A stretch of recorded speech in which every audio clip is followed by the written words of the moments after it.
great news coming out of the Buckeye State this morning, because today is the day and adult use cannabis in Ohio has officially commenced as of this morning, with 98 dispensaries opening their doors to Ohioans in search of fresh Buckeye tenths. Can we get a round of applause for Ohio, man? Can we get that? Yeah. Not so often I root for Ohio, but I have been rooting for them on this one. Ohio's Division of Cannabis Control made the announcement Monday, notably quicker than the September 7th statutory deadline approved by voters in the November 2023 election. According to the Cannabis Business Times' Tony Lang, the DCC plans to issue dual use certificates of operation to these 98 dispensaries on today, allowing them to serve both medical patients and adult use customers throughout the Buckeye State, while another 36 dispensaries that also applied for dual use licensure are awaiting regulatory approval and could start adult use sales later this week. The 98 approved dispensaries are legally authorized to begin adult use sales today, August 6th, but each individual store can determine when it starts sales based on staffing, inventory, and other business considerations. The article goes on to state that Ohio's DCC claims that it intends to award dual use certificates to operation to the remaining 36 applicants who meet regulatory requirements later this week to help ensure a fair and equitable market rollout. We'll see how that goes. We heard that a million times before, but I digress. A big reason we were able to get this to this point ahead of this September 7th deadline was due to the foundation laid through the state's existing medical marijuana control program, DCC Superintendent James Canepa said in an August 5th public statement. Since existing licensees have already met stringent requirements of that program, we anticipated this process to be rather smooth. They had already undergone many of the comprehensive checks as part of the process, aka they got greenlit and they got fast tracked, and good luck to the other 36 catching up to them. The news makes Ohio the 21st state nationwide to launch licensed and regulated adult use cannabis sales, with 57.2% of voters supporting issue 2 in November.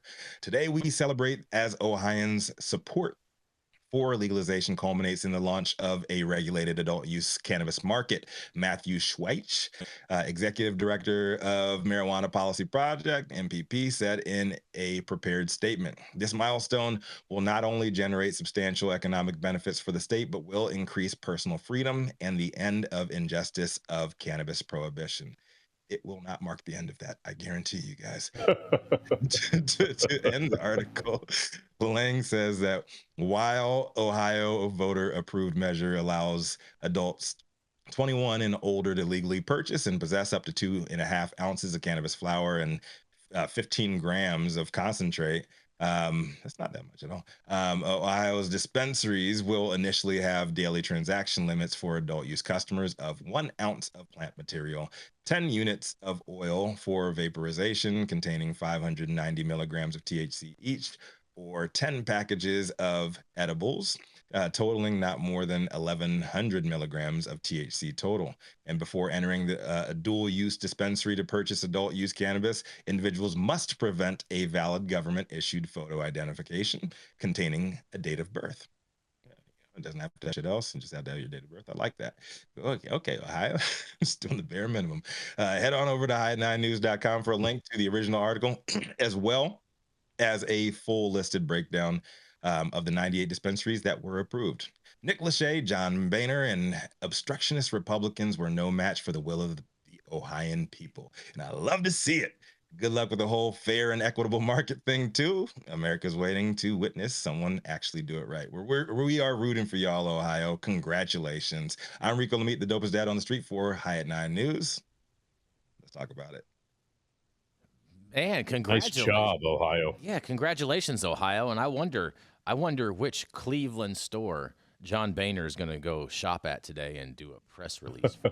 John Boehner is sipping on white wine in Canada right now, Right. smoking on cigarettes. With a big red face. He loves the cigarettes, bro. He loves the cigarettes. There's this Italian restaurant over in D.C. that he would eat at all the time, and I'd always see him sitting on the patio smoking cigs.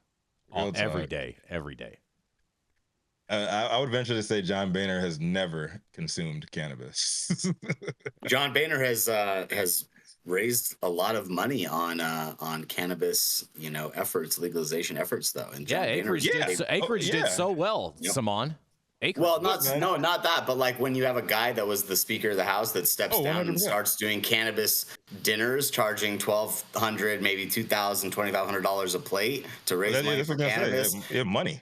Mm-hmm. Money. I'm just saying, Jason, say what you want about who and what, offered him a role as a director for a little bit of political influence, but you know what's crazy? We're gonna look back, 20 years from now, we're gonna look back on all of this, and I think the most influential people are going to be Mitch McConnell, John Boehner, and Nick Jason. Lachey. I'm just happy that Ohio's. I'm just happy for Ohio because Ohio has been a stronghold for cannabis, low key, for a long time. So respect Ohio. Oh, hell yeah. Give big love because it's it's definitely one of the important states that needs to move into this regulatory path. Of course, though, adult use.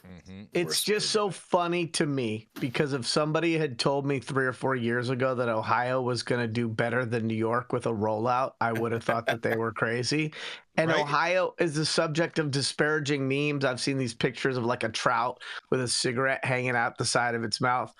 Ohio has not been bad to this industry. Ohio has not been the worst example of how to get it wrong. And I'm like sitting here in the bleachers, like literally clapping, going, keep on carrying on. I wonder if JD Vance is going to pull up to one of these places. Oh man, with like a picket line. No. I think he'd walk in, maybe buy a T-shirt or something. You know what I'm saying? Show some support. He might be sitting in the parking lot putting his eyeliner on. To be fair, CatCon is happening right now in LA. What's that, Jenny? The cat CatCon man. is going on right now in Los Angeles. So for all the cat ladies, so he could be out here. We could, sit him down for lunch. That's where I should be trolling for the next episode. You should. Looking for a new wife amongst the cat ladies? All right. I'm like, I could say something right now, but it'd get me banned. So, Please don't. Oh my. We're gonna put Yarrow in Dan's the making auction dance. block, so that way we can make him about a foot taller. Nice. I thought we were gonna sell him. No auction. Hey, so real talk. Who is the tallest between you and Yarrow, Jason? Oh, I am. Oh man, I'm way taller Jason, than Yarrow. I think. well, Jason might be a sliver taller, but I'm the intellectual Sliver. giant. Oh God, here we go. His hair is a little higher. Let's get back to the story. Even though Ohio is doing all this, they still sell tenths of flour, not eighths. They sell tenths, so you're getting like 2.7, 2.8 in a package, and their tax rate is still pretty high. And I don't think that this, even with adult use sales kicking off in Ohio, I don't think it's going to stop anyone that is currently leaving Ohio to go purchase in Michigan. I think people are going to continue the same behavior. Well, we'll see. Most likely. We'll see. I'm excited to see what their numbers are today. Listen, the access is a good thing for those people who can't just hop to Michigan, right? For That's people right. who are sick, for people who like really need local medicine. So I think that the access is a win for everybody, no matter if it's an 8th or a 10th. Yes. I'm excited about that, Jenny Beth, and I'm also excited about the way that this whole thing went down. I have to say it: the obstructionist Republicans came in and tried to say this is not happening, and they got fucked up by the people. Went in there and made sure that they got this shit done, and not only was it done, it got done a month earlier than they expected. So big shout out to Ohio. Much love to the Buckeye State.